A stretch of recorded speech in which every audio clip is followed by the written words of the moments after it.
Hello everyone, कैसे हो आप सब। आई होप कि आप सब अच्छे होंगे। आज की इस वीडियो के अंदर हम बात करेंगे दोस्तों नोट्स मेकिंग के बारे में।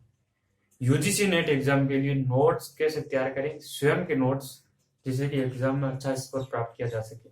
ठीक है दोस्तों, स्वयं के नोट्स होने चाहिए यार। ठीक है, नोट्स है ना, पहली बात मैं आपको ये बता देता हूँ कि नोट्स है ना वो स्वयं के होना चाहिए, किसी दूसरे के नहीं होना चाहिए। ऐसा नहीं कि किसी दूसरा तैयारी कर रहा है तो उसके नोट्स ले आते हैं और तैयारी कर लेते हैं, नहीं, ये एकदम आप गलत कर रहे हो। क्योंकि नोट्स है वो स्वयं के ही होने चाहिए, तभी आपको मतलब फायदा होगा। दूसरे के नोट्स आप लेकर आ रहे हो तो आपको मतलब कोई फायदा नहीं रहने वाला। क्योंकि वो यार नोट्स अपने हिसाब से तैयार करता है, दूसरा नोट्स तैयार अपने हिसाब से करता है, आप अपने हिसाब से नोट तैयार करोगे। क्योंकि जब आप नोट्स बनाते हो,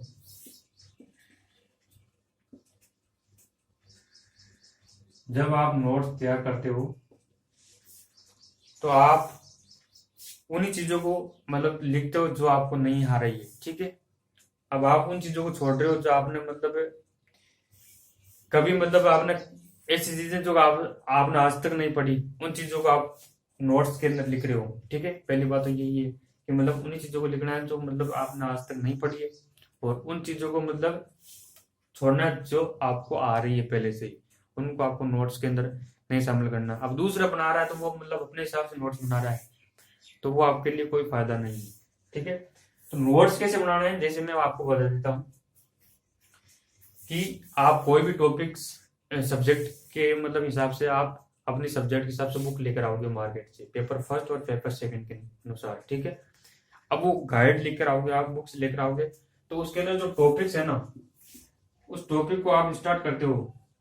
तो जब टॉपिक्स को आप स्टार्ट करते हो तो उसके साथ साथ ही नोट्स बना लेना। जैसे टॉपिक्स हो गया, उसको पढ़ लिया आपने, कॉन्सेप्ट आपके क्लियर हो गए। अब उसकी उस टॉपिक में देखना कौन सी चीजें मुझे नहीं आ रही है, उसको मैं नोट्स के रूप में लिख लेता हूँ। ठीक है दोस्तों, जो चीजें मुझे नहीं आ रही है उसको मैं नोट्स के रूप में लिख लेता हूँ, ताकि मुझे रिवीजन के लिए वो आगे काम आए। ठीक है, उन्हीं चीजों को लिखना है जो आपको नहीं आती है और जो आपको लगती है कि भाई इंपॉर्टेंट है। क्योंकि आपने पीवाईक्यू पहले सॉल्व कर लिए, पीवाईक्यू तो आप पहले सॉल्व करोगे तो आपको पता लग जाएगा कैसे क्यों आ रहे हैं एग्जाम में।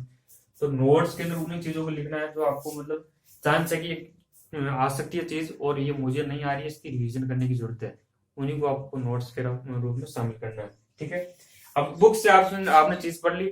अब आप जब बुक से आप चीज पढ़ रहे हो तो उसमें से बुक्स में से नोट्स बना लिया आपने, फिर आप यूट्यूब पर जाओ। यूट्यूब पर मतलब जो भी जहां से भी आप वीडियो देखकर पढ़ते हो, तो वहां से मतलब जो चीज छूट गई है बुक से, वो आप यूट्यूब से मतलब कोई चीज छूट गई है उसको नोट्स के रूप में लिख दो। ठीक है, और फिर आप गूगल से सर्च कर सकते हो, गूगल पर आपको जानकारी मिल जाती है, तो वहां से आप नोट्स के रूप में लिख लेते हो, लिख सकते हो। जहाँ जो कोई चीज है वो इन दोनों में से छूट गई है, वो चीज आप मतलब गूगल से नोट्स के रूप में लिख लेते हो। ठीक है, इन तीनों जगहों से आपको नोट्स तैयार करने हैं। ठीक है, स्वयं के नोट्स, और वो नोट्स होने चाहिए वो एकदम शॉर्ट होने चाहिए यार, बिल्कुल शॉर्ट। जितना आप शॉर्ट नोट्स बनाओगे उतना ही आपको फायदा रहेगा, क्योंकि रिवीजन के यार रिवीजन में आसानी रहेगी। ठीक है, तो रिवीजन है ना, रिवीजन के अंदर आपको आसानी रहेगी, उसको वापस आप एग्जाम के समय रिवीजन करोगे ना तो आपको रिवीजन करने के लिए आसानी रहेगी। क्योंकि यार भारी भरकम आप कॉपियों एक एक लाइन नोट्स बनाते जाओगे, जैसे किताब बुक्स के अंदर होता है वैसे आप नोट्स बनाओगे तो वो आपको मतलब थोड़ा बोरिंग लगेगा, उबाऊ लगेगा पढ़ने के अंदर, रिवीजन करने के लिए आपको उबाऊ लगेगा। तो वैसे नहीं बनाने, नोट शॉर्ट होना चाहिए, एकदम की पॉइंट। जिस चीज के बारे में एक लाइन बता रहा है तो उसका जो की पॉइंट है उसको पकड़ो और नोट्स के रूप में लिख लो, ताकि जो चीजें हैं जब आप रिवीजन करते हो तो वो चीजें सारी आपको तुरंत याद आ जाएगी। ठीक है दोस्तों, ऐसे नोट्स होना चाहिए। ठीक है, और रिवीजन कैसे करना है, जो नोट्स आपने बना दिए, अब रिवीजन मतलब 5 दिन है ना, 5 दिन आप उस टॉपिक्स को कवर कर रहे हो। ठीक है, 5 दिन आप पढ़ रहे हो, मंडे टू फ्राइडे, और सैटरडे और संडे 2 दिन आपको नोट्स रिवीजन के अंदर देना है। जितने भी 5 दिन के अंदर आपने चीजें पढ़ी है, नोट्स बनाए हैं साथ साथ में, नोट्स तो आपको साथ साथ में बनाने ही है, बन जाएंगे। और 5 दिन के अंदर आपने जो चीजें पढ़ी है उनके आपको रिवीजन करना है। जो नोट्स बनाए ना आपने, वो 2 दिन के अंदर सैटरडे और संडे को रिवीजन करना है। मैं मेरे हिसाब से बता रहा हूँ। ठीक है, आपको जैसे अच्छा लगे वैसे कर लेना, लेकिन ये जो मेरा वाला आइडिया है वो आपके लिए बहुत ही बेनिफिशियल होगा। तो 5 दिन आप पढ़ो और 2 दिन आप उसके रिवीजन करो, ठीक है दोस्तों, सैटरडे और संडे, ताकि आपके नोट्स है वो छूटेंगे नहीं और साथ साथ में तैयारी चलती रहेगी। फिर एग्जाम के समय आपके ऊपर लोड नहीं पड़ेगा रिवीजन करने का ज्यादा, क्योंकि साथ साथ में रिवीजन होगा तो लोड नहीं पड़ेगा ज्यादा। और फिर जो आपका एग्जाम आ जाए नजदीक, ठीक है, मतलब नोट्स के तो मतलब आपको ऐसे तैयारी करनी है, ठीक है, नोट्स बना के साथ साथ में जितने सारे टॉपिक सारे सिलेबस कैसे कवर करना है, ठीक है, साथ साथ में नोट्स की तैयारी हो जाएगी आपकी, रिवीजन भी हो जाएगा। और जितनी बार आप रिवीजन करोगे ना वो आपके लिए फायदा है, जितनी बार आप रिवीजन करोगे ना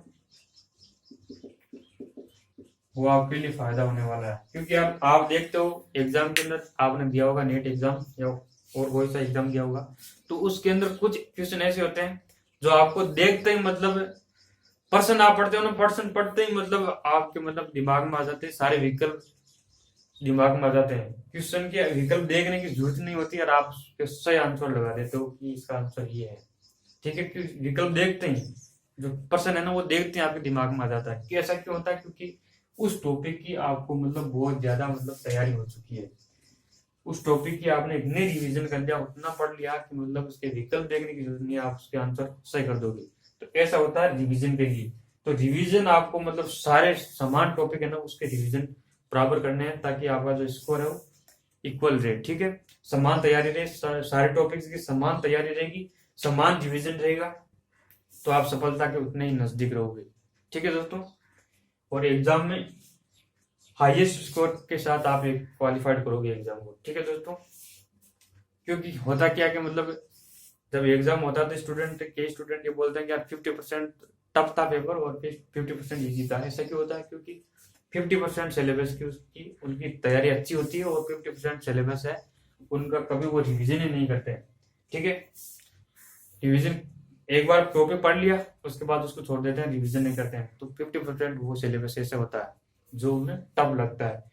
तो रिविजन टॉपिक्स आपको ऐसे तैयार करने हैं और उसके साथ साथ रिवीजन करना है। मैंने बता दिया आपको टॉपिक्स के साथ साथ में नोट्स बनाकर उसके कैसे रिवीजन करना है, कैसे नोट्स बनाने हैं साथ साथ में और कैसे रिवीजन करना है। और एग्जाम के 2 महीने पहले 2 मंथ पहले आपको